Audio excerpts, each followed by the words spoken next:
Cigarette நிறைய பிடித்ததன் காரணமாக அவர் உடல் நலம் பாதித்தது என்பதை நாம் ஒப்புக்கொண்டோம். ஆனால் வேற எந்த கெட்ட பழக்கமும் அவரிடத்தில் நிச்சயமாக இல்லை. அதெல்லாம் சத்தியமாக கிடையாது. அதெல்லாம் ஒரு மிக உயர்ந்த மனிதர், மரியாதை தெரிந்த மனிதர். பல பேரை இங்கே அவர் போய் ஒரு மரத்தடியில் தனியாக நின்று சிகரெட் பிடிச்சிட்டு இருப்பார். வேரி ஸ்மோக்னார்னு இந்திரா காந்தி கேட்பாங்க. அந்த தம்பு பாதி இருக்கு பாருங்க, அதை போட்டு நசுக்கிட்டு ஓடி வந்து மேடையில் ஏறுவார். இது அவருக்கு அந்த சிகரெட் பிடிக்கிற சார், அவருக்கு கேன்சர் இருக்கிறதுக்கு வாய்ப்பு இல்லை. அது மாதிரி இருந்ததாக எனக்கு தெரியும். நான் ஹாஸ்பிட்டலில் போய் அவரை பார்த்தேன். நீண்ட நேரம் கூட ராமச்சந்திர ஹாஸ்பிட்டல் அவரோடு நான் பேசி கொண்டிருந்தேன்.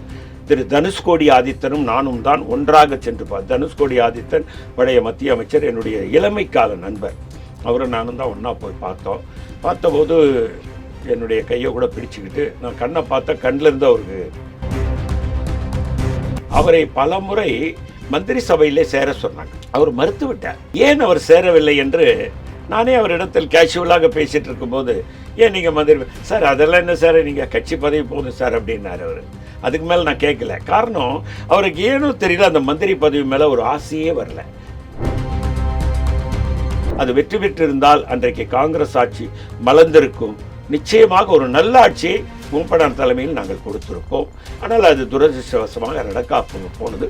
ஒரு சோக வரலாறு தான். ஆனால் என்ன பெரிய வருத்தம்னா, அவருடைய மகன் இன்றைக்கு பிஜேபி சின்னத்தில் போய் நின்னார். ஒரே ஒரு உதாரணம், நான் மூப்பனாரை பற்றி உயர்வாக சொல்ல வேண்டும் என்று சொன்னால், என்ன சிதம்பரம், நம்ம எப்படி ஆதரிக்க முடியும்? நம்ம நேரு குடும்பத்தினுடைய பற்றாளர்கள். திரு மூப்பனார் சொன்ன வார்த்தை, நாம் எப்படி பிஜேபி ஆதரிக்க முடியும்? காந்தியை கொன்ற இயக்கம், காந்தி கொன்றதுக்கு பின்னால RSS இருந்திருக்கு, RSSக்கு பின்னால பிஜேபி இருக்கு. எப்படி அதை ஆதரிக்க முடியும்? நீங்க ஆதரிக்கலாம்னு சொல்றீங்க, நான் ஏற்றுக்கொள்ள மாட்டேன். அதெல்லாம் ஆதரிக்க கூடாது. எந்த காலத்திலும் நான் பிஜேபி ஆதரிக்க மாட்டேன், அந்த ஆட்சி தொடர்வதற்கு நான் ஒத்துக்கொள்ள மாட்டேன் என்று சொன்னதன் காரணமாக அந்த ஆட்சி கவுந்து போச்சு.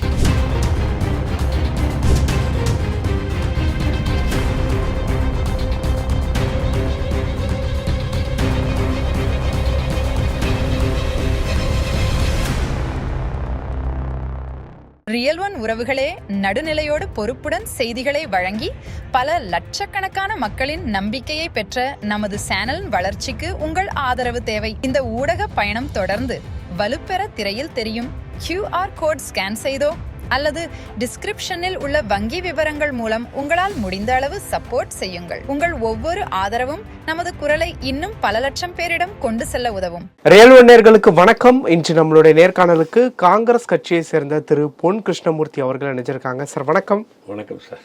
காங்கிரஸ்ல தமிழகத்தினுடைய ஒரு முகமா ஒரு காலத்துல இருந்தவர் GK மூப்பனார், ஜி கருப்பையா மூப்பனார், அதான அவருடைய முதல் முழு நேம். இப்போ இதில் பொறுத்த வரைக்கும் அவர் நிறையா ஸ்மோக் பண்ணுவார் அப்படின்னு சொல்லி கேள்விப்பட்டிருக்கோம்.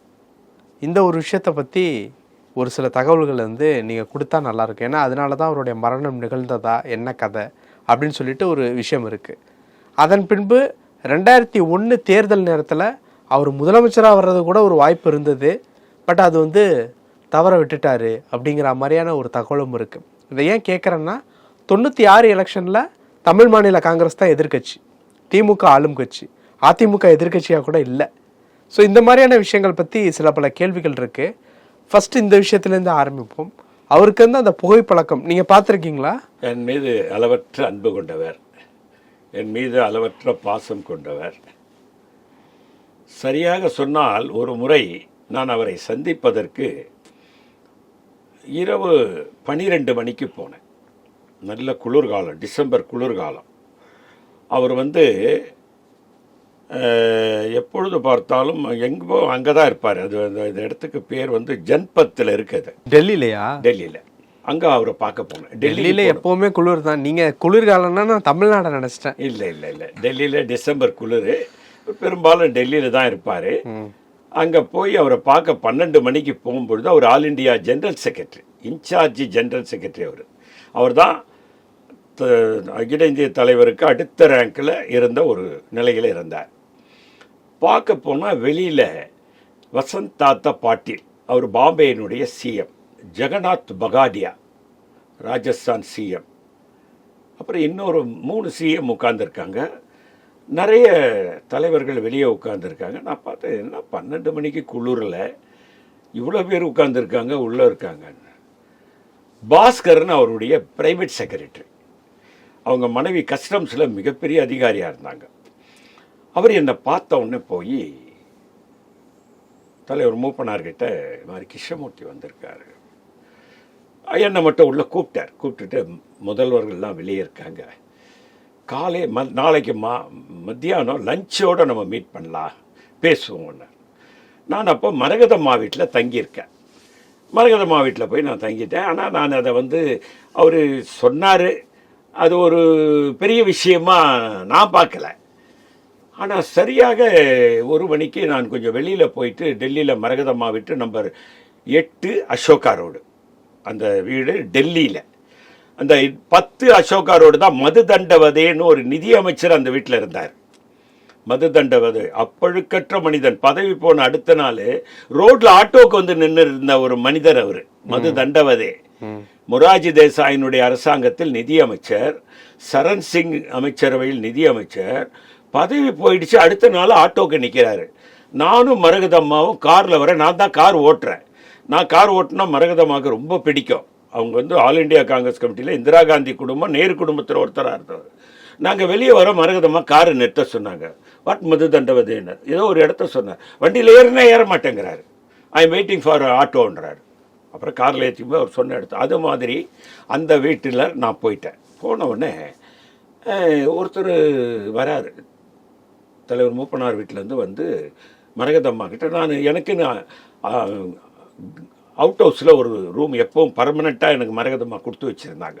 நான் போனால் அங்கே தான் தங்கும். அந்த ரூமில் எனக்கு முன்னால் இந்திய உள்துறை அமைச்சராக இருந்த திரு பூட்டா சிங் அவர்கள் நாடாளுமன்ற உறுப்பினராக இல்லாத நேரத்தில் அந்த அறையில் தான் தங்கியிருந்தார். அந்த அறையை மரகதம்மா எனக்கு ஒதுக்கி கொடுத்துருந்தாங்க. நான் அந்த அறையில் தான் தங்கியிருந்தேன். முன்னாள் உள்துறை அமைச்சர் தங்கியிருந்த அறையில் நான் தங்கியிருப்பேன் எப்பவும். அப்போ மரகதம்மா கூப்பிட்றாங்கன்னு வந்தால் ஒருத்தர் உட்கார்ந்துருக்காரு. என்னங்க ஐயா சாப்பிடாம உட்காந்துருக்காரு, என்ன நீங்கள் சாப்பிட வரேன்னீங்களாமே அவர்கிட்ட மதியானம். ஏங்க அவர் ஏதோ சொல்கிறாருன்னு நான் பார்த்தேன். உடனே மரகதம்மா என்னை சத்தம் போட்டாங்க. ஏன்பா அவர்கிட்ட சாப்பிட வரேன்னு சொன்னல, நீ போகணும்ல, அவர் பசியோடு உட்காந்துருக்காரா, என்ன வேலை இது, போ உடனே அப்படின்னு என்னை சத்தம் போட்டான். நான் போனோடனே, என்ன சார், எல்லாருமே சாருன்னு தான் கூப்பிடுவார். திரு சிதம்பரம், திரு மூப்பனார்கிட்டேருந்து சிதம்பரம் கற்றுக்கினாரா இல்லை சிதம்பரம் கிட்டேருந்து திரு மூப்பனார் கற்றுக்கிட்டாரான்னு எனக்கு தெரியாது. 2 பேரும் உங்களை பார்த்தாலும் இன்றைக்கி திரு சிதம்பரம் கிட்ட போங்க, வாங்க சார் அப்படின்னு தான் கூப்பிடுவார்.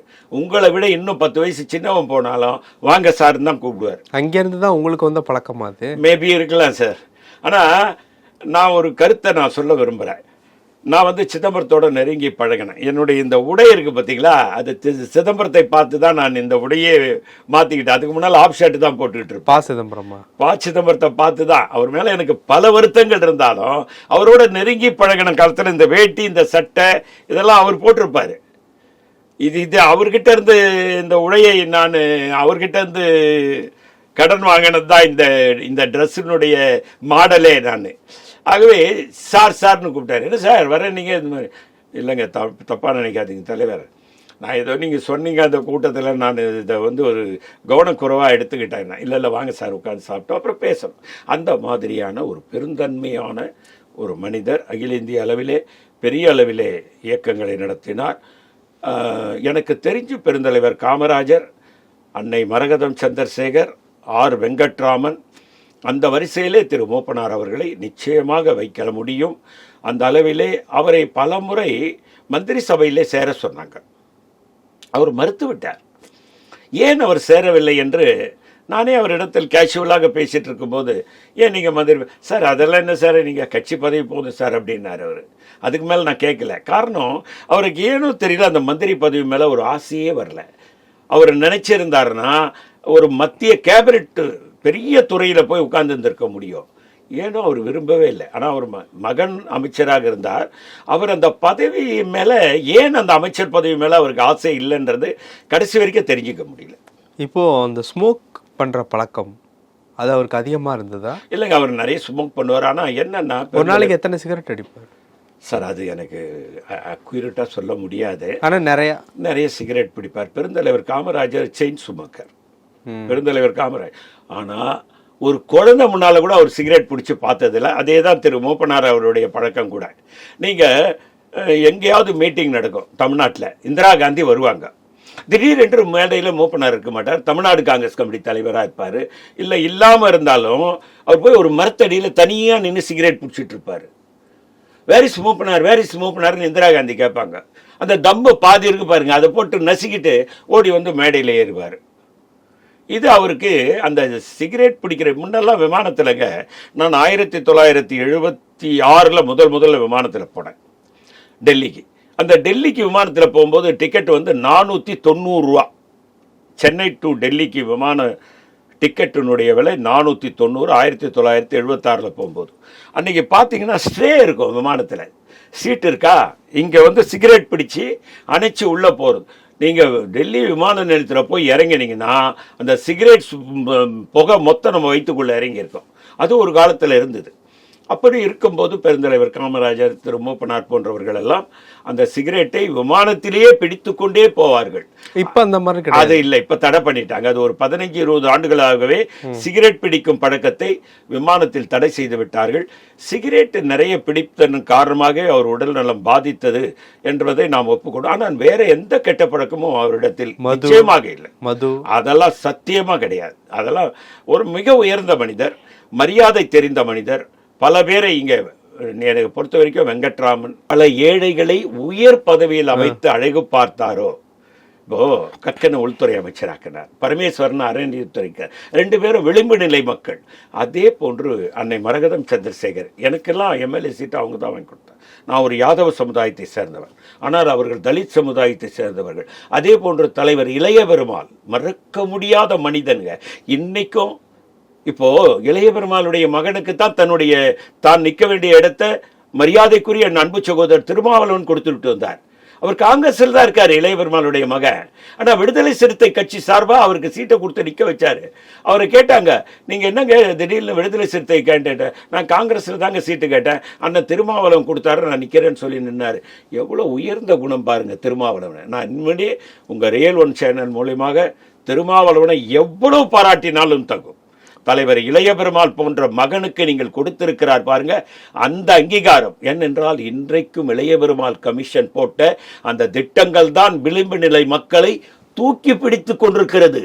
அவர் போட்ட திட்டம் தான் இன்றைக்கு கோர்ட்ல போனா கூட இளைய பெருமாள் கமிஷன் திட்டத்தை காட்டி எல்லாவற்றையும் நிராகரித்து அந்த மக்கள் உயர்வுக்கு பாலமாக அமைந்திருக்கிறது.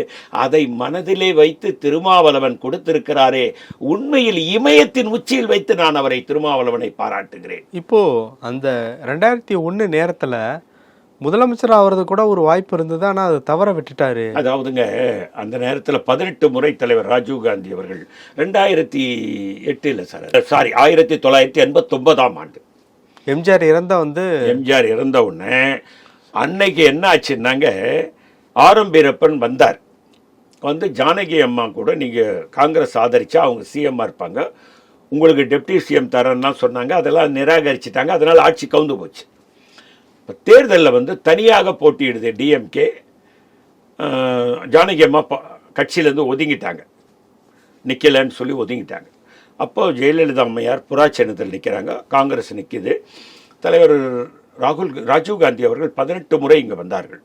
எப்படியும் மூப்பனாரை முதல்வர் ஆக்க வேண்டும் என்ற எண்ணம் தலைவர் ராஜீவ் காந்தி அவர்களுக்கு இருந்ததான். துரதிருஷ்டவசமாக அன்றைக்கு ஏடிஎம்கே 27 இடங்கள், நாங்கள் 26 இடங்கள், திராவிட முன்னேற்ற கழகம் ஆட்சியை பிடித்தது. அது ஒரு சோகமான வரலாறு தான். ஆனால் அன்றைக்கு வெற்றி பெற்றிருக்க வேண்டும். ஆனால் இதில் ஒரு பெரிய கொடுமை என்னன்னு கேட்டிங்கன்னா, ஏடிஎம்கேக்கும் டிஎம்கேக்கும் அப்போ வாக்கு வித்தியாசம், அவர்கள் ஆட்சி அமைத்தாலும் 3%, எங்களுக்கும் ஏடிஎம்கேக்கும் 1%, மொத்தத்தில் ஆட்சியாளர்களுக்கும் காங்கிரஸுக்கும் 4% தான் வாக்கு வித்தியாசம். பல இடங்களில் காங்கிரஸ் 500 முதல் 1000 ஓட்டுக்குள் கிட்டத்தட்ட 70 இடங்களில் தோற்று போய்விட்டது. அது வெற்றி பெற்றிருந்தால் அன்றைக்கு காங்கிரஸ் ஆட்சி மலர்ந்திருக்கும். நிச்சயமாக ஒரு நல்ல ஆட்சியை மூப்பனார் தலைமையில் நாங்கள் கொடுத்திருப்போம். ஆனால் அது துரதிருஷ்டவசமாக நடக்காம போனது. ஒரு சோக வரலாறு தான் அது. அவருக்கு கேன்சர் இருந்ததா சார்? அவருக்கு கேன்சர் இருக்கிறதுக்கு வாய்ப்பு இல்லை. அது மாதிரி இருந்ததாகவும் எனக்கு தெரியும். நான் ஹாஸ்பிட்டலில் போய் அவரை பார்த்தேன். நீண்ட நீண்ட நேரம் கூட ராமச்சந்திர ஹாஸ்பிட்டல் அவரோடு நான் பேசி கொண்டிருந்தேன். திரு தனுஷ்கோடி ஆதித்தனும் நானும் தான் ஒன்றாக சென்று தனுஷ்கோடி ஆதித்தன் பழைய மத்திய அமைச்சர், என்னுடைய இளமை கால நண்பர். அவரும் நானும் தான் ஒன்றா போய் பார்த்தபோது என்னுடைய கையை கூட பிடிச்சிக்கிட்டு நான் கண்ணை பார்த்தா கண்ணில் இருந்து அவருக்கு ஒரு சொட்டு தண்ணி கூட வந்தது. அப்படி ஒரு வருத்தமான நிகழ்வு அது. இருந்தாலும் நல்ல மனிதர், இன்னும் வாழ்ந்திருக்க வேண்டும். வாழ வேண்டிய வயதில் அவர் இறந்து போனது ஒரு வருத்தமான விஷயம். அதான் கடைசியாக பார்த்ததா? ஆமாம், அத்தோடு அவர் இறந்து போயிட்டார். அவர் உயிரோட வரல, ஹாஸ்பிட்டல்லேருந்து அவர் பாடி தான் கொண்டு வந்தாங்க. ஆனால் என்ன பெரிய வருத்தம்னா, அவருடைய மகன் இன்றைக்கு பிஜேபி சின்னத்தில் போய் நின்னார். ஒரே ஒரு உதாரணம் நான் மூப்பனாரை பற்றி உயர்வாக சொல்ல வேண்டும் என்று சொன்னால், 3 எம்பிக்கள் அவர்களுக்கு வெற்றி பெற்றிருக்கிறார்கள். அந்த 3 எம்பிக்களை ஆதரித்திருந்தால் பிஜேபி ஆட்சி இருக்கும். அம்மையார் ஜெயலலிதா அவர்கள் பிஜேபி ஆட்சியை வாஜ்பாய் ஆட்சியை கவுத்து விட்டது முடிவு. 3 ஓட்டு போட்டால் வெற்றி. ஒரு எம்பி திரு சிதம்பரம், ஒரு எம்பி டென்னிஸ், ஒரு MP Thanjavur Krishnamurthy, 3 MP Tamaka MP. யார்? தலைவர் மூப்பனாருடைய ஆட்கள். அவங்க 3 பேர் ஓட்டு போட்டால் 2 ஓட்டில் வாஜ்பாய் அரசு தப்பிச்சிடும். இப்போ எப்படி விஜய்க்கு 108 வந்ததோ, 12 தேவையோ, அது மாதிரி 1 ஓட்டுங்க. வாஜ்பாய் கவர்மெண்ட் பிழைக்கிறதுக்கு ஒரே ஓட்டு. இவருடைய 3 ஓட்டு போட்டு இருந்தா நிச்சயமாக வாஜ்பாய் கவர்மெண்ட் பிழைத்திருக்கும். ஆனால் என்ன ஆயிற்று என்று சொன்னால் ஒரே வார்த்தை தான் சொன்னார். 3 பேரும் போனார்கள். திரு சிதம்பரம், திரு டென்னிஸ், கிருஷ்ணமூர்த்தி. என்ன சொல்றீங்கன்னு தலைவர் மூப்பனார் கேட்டார். அதில் ஒருத்தர் சொன்னார் ஆதரிக்கலான்னார். யாருன்னு உங்களுக்கே தெரியும், திரு சிதம்பரம் தான் சொன்னவர். இவங்க 2 பேர் சொன்னாங்க, ஐயாவோட உத்தரவு என்னவோ அதுக்கு நாங்கள் கீழ்ப்படுகிறோம் அப்படின்னு கிருஷ்ணமூர்த்தியும் டென்னிஸும் சொல்லிட்டாங்க. தஞ்சாவூரில் கிருஷ்ணமூர்த்தின்னு ஒரு எம்பி இருந்தார், அவர் பிராமின். அவர் அதுக்கப்புறம் என்ன சிதம்பரம் நம்ம எப்படி ஆதரிக்க முடியும்? நம்ம நேரு குடும்பத்தினுடைய பற்றாளர்கள். திரு மூப்பனார் சொன்ன வார்த்தை, நாம் எப்படி பிஜேபி ஆதரிக்க முடியும்? காந்தியை கொன்ற இயக்கம் அது. காந்தி கொன்றதுக்கு பின்னால ஆர்எஸ்எஸ் இருந்திருக்கு, ஆர்எஸ்எஸ்க்கு பின்னால பிஜேபி இருக்கு. எப்படி அதை ஆதரிக்க முடியும்? நீங்க ஆதரிக்கலான்னு சொல்றீங்க, நான் ஏற்றுக்கொள்ள மாட்டேன். அதெல்லாம் ஆதரிக்க கூடாது. எந்த காலத்திலும் நான் பிஜேபி ஆதரிக்க மாட்டேன், அந்த ஆட்சி தொடர்வதற்கு நான் ஒத்துக்கொள்ள மாட்டேன் என்று சொன்னதன் காரணமாக அந்த ஆட்சி கவுந்து போச்சு. அப்படி ஒரு உயர்ந்த மனிதனுடைய வயிற்றில் பிறந்த குழந்தை திரு ஜி.கே. வாசன் அவர்கள். ஜி.கே. வாசன் கூட ஒரு நல்ல மனிதர் தான். என்னை பொறுத்த வரைக்கும் நான் அவர்கிட்ட குறை காணவே இல்லை. பழகுவதற்கு இனிமையானவர், அன்பானவர். ஆனால் அவர் ஏன் இப்படி மாறிப்போனார் என்ற ஒரு வருத்தம் எனக்கு இருக்கவே செய்கிறது. 5 இடங்கள் அவருக்கு கொடுத்தாங்க. ஆனால் அவர் ஏதாவது ஒரு சுயேட்சை சின்னத்தில் கூட நின்று இருக்கலாம், நான் அவரை பாராட்டியிருப்பேன். ஆனால் பிஜேபியினுடைய சின்னமான தாமரை சின்னத்தில் நின்றார் பாருங்கள். நிச்சயமாக தலைவர் மூப்பனாருடைய ஆன்மா அவரை மன்னிக்கவே மன்னிக்காது என்பது என்னுடைய ஒரு வருத்தமான பதிவு. பல விஷயங்கள் பேசியிருக்கோம். நன்றி சார். நன்றி, வணக்கம். உங்கள் பிசினஸ் இன்னும் அதிக மக்களை சென்றடைய வேண்டுமா? இன்றைய டிஜிட்டல் உலகில் சரியான ப்ரமோஷன் தான் வெற்றியின் முதல் படி. தமிழகம் முழுவதும் பல லட்சக்கணக்கான பார்வையாளர்களை தினமும் சென்றடையும் ரியல் ஒன் யூடியூப் சேனல்களில் உங்கள் பிசினஸ் இனி எல்லோரும் அறியட்டும். குறைந்த செலவில் அதிக ரீச். உங்கள் பிராண்டுக்கு நம்பிக்கையும் வளர்ச்சியும் சேர்க்க இன்றே எங்களை தொடர்பு கொள்ளுங்கள். 928 00 8714.